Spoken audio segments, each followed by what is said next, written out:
Bonjour les tricots-fans, c'est Lise de Tricot Lise. Aujourd'hui, on va faire le point numéro 7, le point de vannerie. Le point de vannerie, il s'agit d'un point qui se répète sur 2 rangs. C'est un point qui demande un petit peu plus de dextérité, mais une fois qu'on a acquis la base, on y arrive et ça fait vraiment un très joli motif. Donc, on va lire ensemble en premier lieu les 2 rangs qu'il faut répéter. Donc, le rang 1, c'est 4 mailles endroits. Tricoter la deuxième maille de l'aiguille gauche à l'endroit et la laisser sur l'aiguille. Tricoter la première maille endroit et relâcher les 2 mailles. Répéter du premier astérix au second astérix. Encore 11 fois, pour un total de 12 fois. Et on termine avec nos 4 mailles endroit. Le rang 2, on répète les 4 mailles à l'endroit. On va faire une maille envers. On va tricoter la deuxième maille de l'aiguille gauche envers et la laisser sur l'aiguille.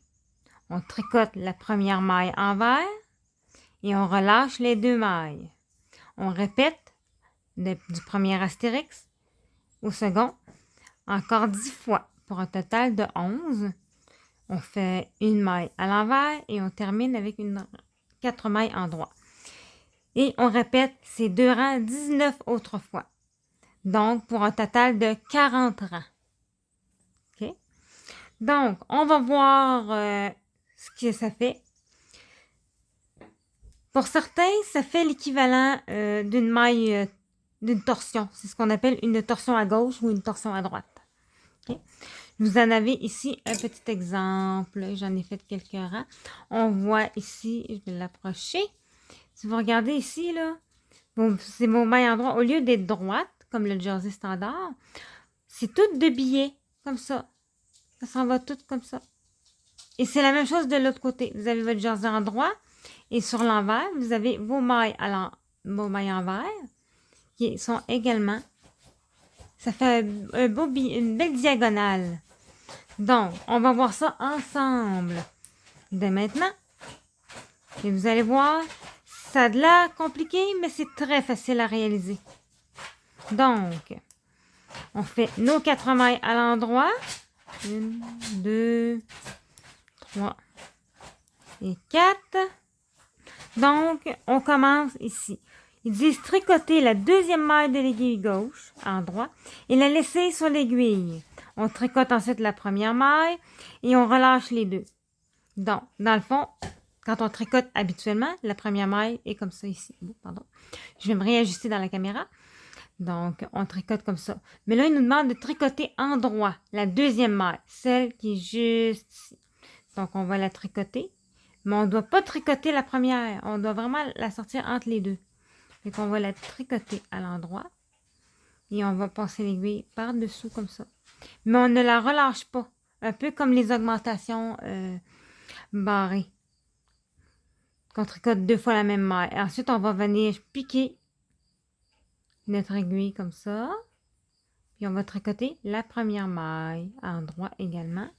Et là, on va relâcher les 2 mailles. Et voilà. On a fait notre première torsion. Donc, on va le recommencer. Je vais le recommencer avec vous. Donc, on tricote la deuxième maille à l'endroit. Sans prendre la première maille. On la tricote. On sort notre fil. On va chercher notre aiguille, notre première maille, pardon. On la tricote. Et on relâche les 2 mailles. On essaie de ne pas tricoter trop serré. Okay? Parce que c'est un tricot qui resserre quand même un peu les mailles.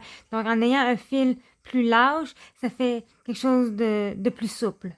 Donc, on recommence encore. Là, même moi, j'ai un petit peu de misère quand ça fait un petit moment qu'on ne l'a pas fait. Donc, on tricote comme ça. On enroule. On part. Moi, une fois que j'ai fait, avant de la relâcher, ce que je fais, c'est qu'avec mon pouce, je viens séparer les 2 mailles. Puis comme ça, je peux aller chercher la première maille et la tricoter. C'est une petite astuce que j'ai développée avec le temps.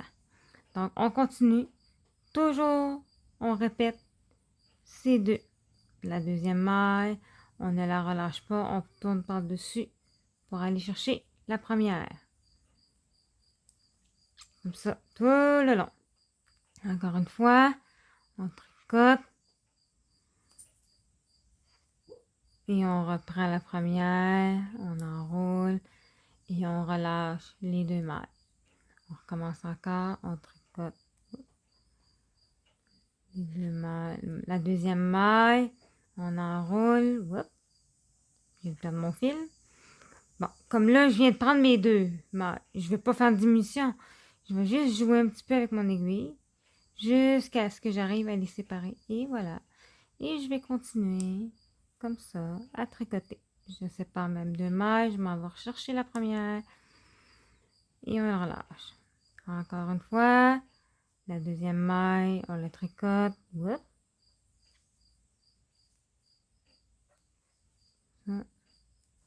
Et on tricote la deuxième. Encore une autre torsion.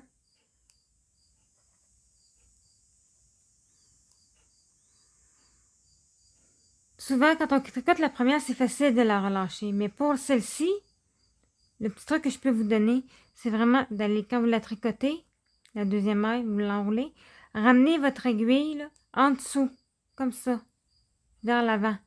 Et après ça, vous relevez vers vous la pointe. Vous pouvez séparer alors plus facilement la maille pour les tricoter à nouveau ensemble.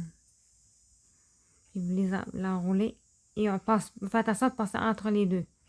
On ne fait pas de diminution si on veut juste inverser le sens des mailles. Bon, on recommence encore. Oups.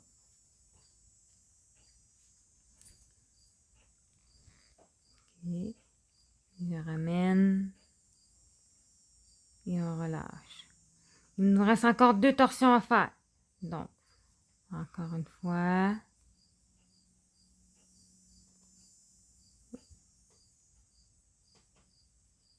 Rien. Je vais juste essayer de reprendre mon fil comme il faut. Allez. Bon. Bon, on va recommencer. Des fois, c'est mieux de recommencer. Voilà. Et on tricote comme ça. Encore une dernière fois.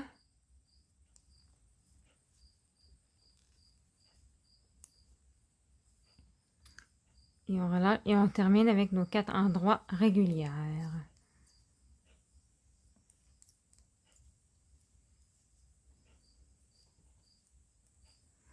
On tourne. Donc le rang 1 est fait. On va faire notre rang 2. Donc c'est la même chose comme on a lu précédemment. 4 mailles endroits. 1, 2, 3, 4.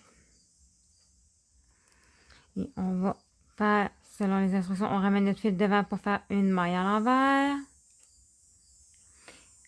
Et on va faire nos torsions sur l'envers. Donc, c'est la même chose. On prend la deuxième maille. On la tricote à l'envers.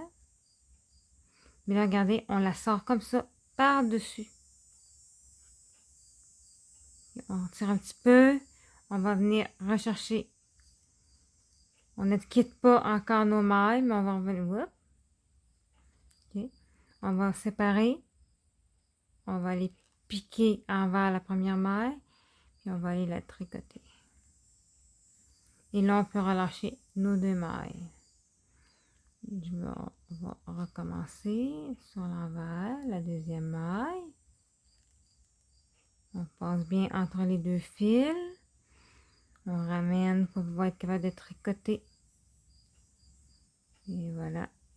Et on a fait notre torsion à droite. Pardon, notre torsion sur l'envers. Désolée. Donc, on continue. On enroule notre fil. On fait attention quand on ressort pour ne pas pogner l'autre maille. On va la tricoter à l'envers.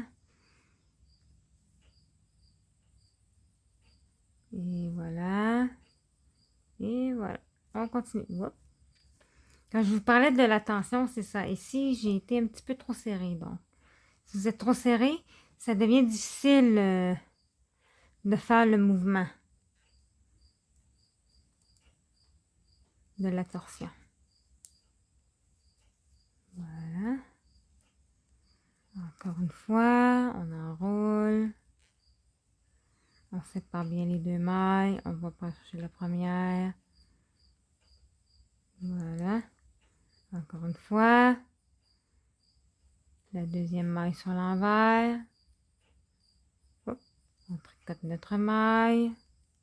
On fait attention. Moi, je sépare mes deux mailles. Je vais piquer dans l'envers.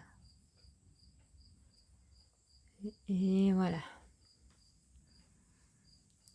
Encore. On continue comme ça. Ce qui est bien avec le point de vannerie, c'est que ça nous permet de nous entraîner à faire des torsions. Mais aussi, ça aide aussi à améliorer un peu notre dextérité fine. Quand on n'est pas habitué, les premiers rangs risquent d'être un petit peu plus difficiles.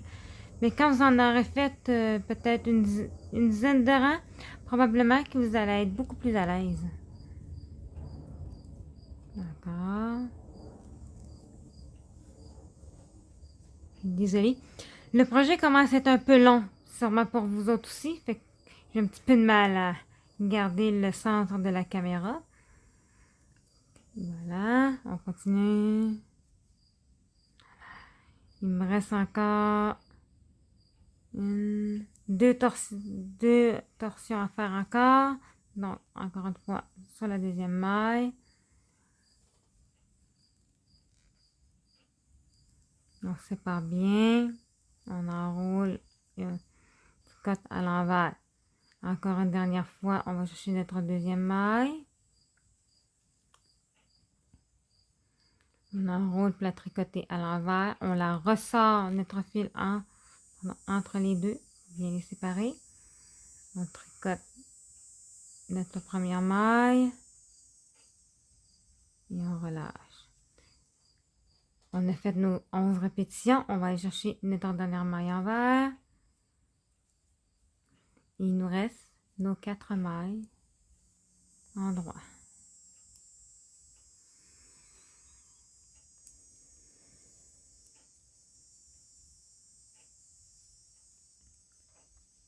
Et voilà.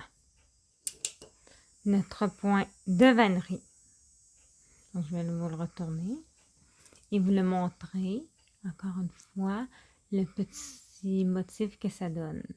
Avec votre petite bordure en point mousse juste ici. Et le point de vannerie qui fait de belles diagonales. Tout égal. Donc, c'était tout pour aujourd'hui. J'espère que vous avez apprécié. N'hésitez pas à me faire part de vos commentaires et suggestions. Et sur ce, je vous souhaite une bonne continuation dans votre projet de foulard. Et on se revoit bientôt pour le point numéro 8. Bonne journée à tous!